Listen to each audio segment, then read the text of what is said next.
Chers amis, bonjour. Je suis le président autoproclamé de la République du coupé-décalé. Je suis Clinton Bellery. Mes amis, je vous ai dit dans la vie, si tu n'es pas beau, c'est que tu es vilain. Si tu n'es pas riche, c'est que tu es pauvre. Tu n'as pas de style, c'est que tu es gawa. Voilà, je vous ai toujours dit que moi, je ne sors jamais pour faire des vidéos comme ça, sauf si ce n'est pas important. Aujourd'hui, je m'adresse particulièrement à vous. Je fais une vidéo pour une raison. Mais d'abord, avant tout propos, pour parler de quoi que ce soit, je m'incline sur la dépouille de notre frère et collègue ami, DJ Erickson.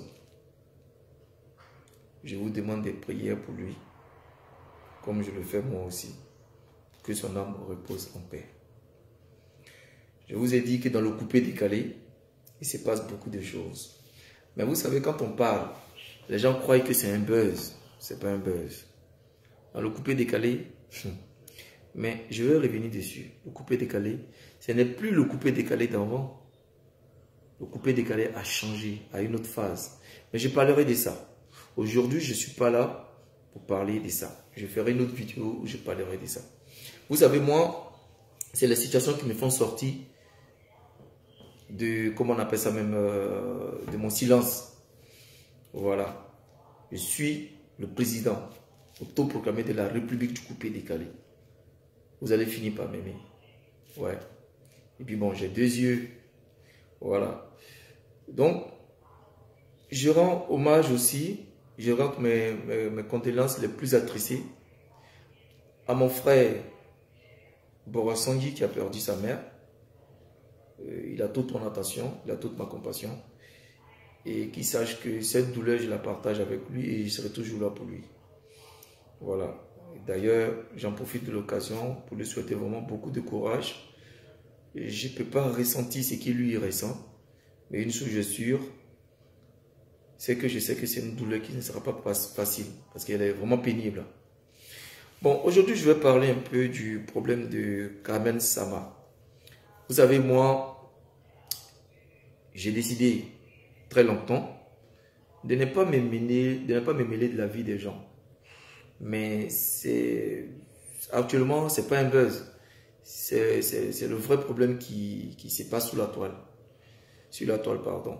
Et donc, je pense que les gens, avec beaucoup de propos, moi, il est de mon devoir, puisque ça concerne un peu le petit frère que j'avais tant choyé et que je disais beaucoup, j'ai essayé de lui dire des choses pour le mettre dans le droit chemin qui est Arafat, père à son âme.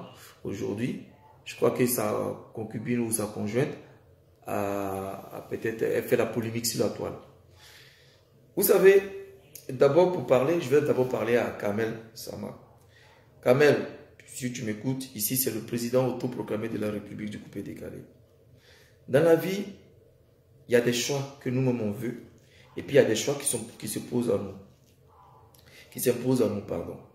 Le fait que tu as été la conjointe ou la concubine, ou même la femme, parce qu'il t'a doté, traditionnellement, d'Arafat, tu as certaines obligations. Tu vois, Arafat est mort, il n'est plus de ce monde. C'est comme si c'était encore hier. Et beaucoup de ces fans souffrent encore de cela. Même moi-même. Donc c'est tout à fait normal que les gens, des réactions vont susciter certains débats. D'autres diront oui, c'est une profiteuse, c'est une machin. Mais toi-même là, en tant qu'une femme, tu as aimé ton homme. Mais tu t'affiches dans des magazines, tu as des trucs. Bon, c'est pas mauvais. Mais est-ce que tu es sûr que c'est la vie que Arafat aurait choisi, que tu te mettes dans cette vie? Non. Arafat n'aurait pas choisi ça. Il y a un truc que tu ne comprends pas. Laisse-moi te dire. Tina, la mère Arafat, la sœur Tina Glamour, tu sais que c'est une femme qui est douce amère. Aujourd'hui, vous vous attendez. Mais demain, quand tu vas voir, tu vas zaïr que tu vas avoir un problème. Elle va te rappeler tout ce que tu as fait. Tu as le droit de faire ta vie. Tu as pleinement le droit de faire ta vie. Parce que, qu'on le veuille ou pas, après la mort d'Arafat, la vie, elle continue. Mais ce que je déplore chez toi, est-ce que tu es obligé de te mettre sur les réseaux sociaux? Parce que les réseaux sociaux, ça critique. Les gens parlent. Les gens disent tout. C'est bon ou c'est mauvais. C'est mauvais ou c'est mauvais. Donc c'est ça les réseaux sociaux. Tu penses que tu peux supporter tout ça? Moi, je t'aurais donné un conseil. Les pressions que Arafat a subies là, je ne veux pas que tu subis les mêmes pressions. Parce que tu ne vas pas supporter ma petite. Toi, tu es ma fille, même si tu es ma fille. Tu ne vas pas supporter ça. Arafat et moi, nous sommes quoi? Arafat et moi le 12 août. Ça fait 6 mois, si je ne me trompe pas. Déjà, tu te mets dans les magazines et tout ça. Tu t'affiches, tu as porté des tenues, bon, vraiment. Tu sais, les gens jugent en fonction de ce qu'ils voient. Moi, c'est un conseil des grands frères que je te donne. Je dis ton oncle même. Voilà. C'est un conseil que je te donne. Les gens jugent ce qu'ils voient. On n'a pas dit qu'après Arafat, tu ne peux pas faire ta vie. Mais tu n'es pas obligé d'être dans le showbiz. Parce que si tu es dans le showbiz, là, tu ne vas pas échapper au lynchage des fans.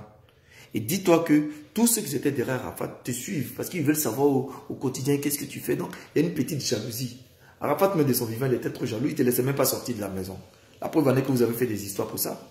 Donc, si aujourd'hui tu veux honorer la mémoire d'Arafat, à mon humble avis, tu ne dois même pas te lancer dans le showbiz. Tu as fait la boutique de ta fille, c'est bien. Tu restes dans ce contexte. Mais tu ne peux pas porter des trucs plaqués, tu vas tirer des magazines, tout ça. Pour des gens, nous on comprend, hein, parce que tu essaies de surmonter le moral. Tu essaies de remonter la pente, c'est vrai. Mais tu sais que dans les Chinois, là, il y a ceux qui réfléchissent et il y a ceux qui ne réfléchissent pas du tout. Et pour eux, c'est comme si Arafat avait fait des efforts et toi tu es en train de dilapider son... Je ne sais pas comment je vais dire ça. Son savoir ou bien son honorat. Tu vois? Parce que tu le veux ou pas, aujourd'hui, les gens te voient comme la femme d'Arafat. Tu vois? Donc, tu peux faire ta vie. Tu as le droit de faire ta vie. Mais pas dans le showbiz. T'afficher dans les magazines, faire des photos avec des tenues aussi. Voilà. Tu peux pleurer la mort de ton mari. Ou bien même si tu veux. Mais moi, je t'aurais conseillé, quitte même hors de la Côte d'Ivoire, va faire ta vie. Quitte si les réseaux sociaux, ne t'affichent même pas. Les gens te diront non, tu as le droit de faire ta vie, mais les mêmes qui te disent que tu as le droit de faire ta vie là, c'est les mêmes qui passent par derrière pour dire c'est une mauvaise fille, machin et tout. En tout cas, moi, je n'aurais pas accepté. Ce que tu fais, ça ne me plaît pas. Voilà. Parce que c'est comme si toi-même, tu vas t'attirer la foudre. Il faut te revoir. Tu peux rester tranquille dans ton coin. Pas des médias. Tu es tranquille dans ton coin. Pas des médias. Tu prends ta fille, vous vivez une vie tranquille. On ne connaît même pas la mère de Maël, de l'autre là-bas aussi, les autres enfants. On ne connaît même pas les mamans parce que c'est même pas sur les réseaux sociaux. Il ne faut pas laisser les gens vont t'embobiner. Non, fais ça, fais ça, fais ça. Non. Assure l'avenir de ta fille. Reste caché. Vis caché. Ne te mets pas dans le showbiz. Surtout ivoirien. Parce que tu ne vas pas échapper au lynchage. Parce que ce que moi-même je vois, je ne suis pas d'accord. Mais tu as le droit de faire ta vie. Parce qu'après la mort d'Arafat, la vie continue. Tu es une jeune fille, tu as encore un enfant, tu as encore un bébé. Tu as le droit de faire ta vie. J'imagine toutes ces personnes qui te font la cour. Mais quitte dans le showbiz. C'est le seul conseil que je peux te donner. Après, si les gens n'ont pas vu, ils ne vont pas parler. Moi, c'était le seul conseil que je peux te donner. Voilà. Et sache que je ne te le dis pas méchamment. Mais je veux que faut prendre la vie du bon côté. Quitte dans le showbiz. Fais ta vie ailleurs sans le showbiz. Tu vois? Reste pas sur le chéquier, qu'on appelle la main du showbiz. Le chéquier ivoirien, ça ne t'arrange pas. Quitte dedans. Quitte dedans parce que ce que moi-même je vois là, j'aime pas. Si on ne voit pas, on ne va pas te critiquer. Reste dans l'ombre comme les mères des autres enfants là. Là, aujourd'hui, tu es plaqué, tu fais ceci, tu fais cela. Mais fais attention. Fais attention. Parce que les mêmes qui te disent tu as le droit de faire ta vie là. Demain, c'est les mêmes qui seront prêts à te gâter. C'est un conseil des grands frères. C'est un conseil des grands frères. Quitte si les réseaux sociaux. protège ton enfant, protège ta vie. Tu as fait la boutique de ton enfant, de ta fille. Tout ce qu'on te donne reste dans l'ombre, fais ta vie. Ne te mets même pas dans le showbiz. Parce que je te dis le coupé décalé. Tu ne vas pas supporter. Même ton mari même n'a pas supporté. Donc je ne pense pas que c'est toi qui vas supporter. C'était un conseil. Voilà. Chers amis, je vous laisse. Ici, le président autoproclamé de la République du coupé décalé. Je vous ai dit, je ne sors jamais par hasard. Et si je sors, c'est que c'est vraiment important. Et c'était pour parler un peu à ma fille, Kamel Sama. Et c'est un conseil de famille. Voilà. Merci. Ciao, ciao. Je vous remercie.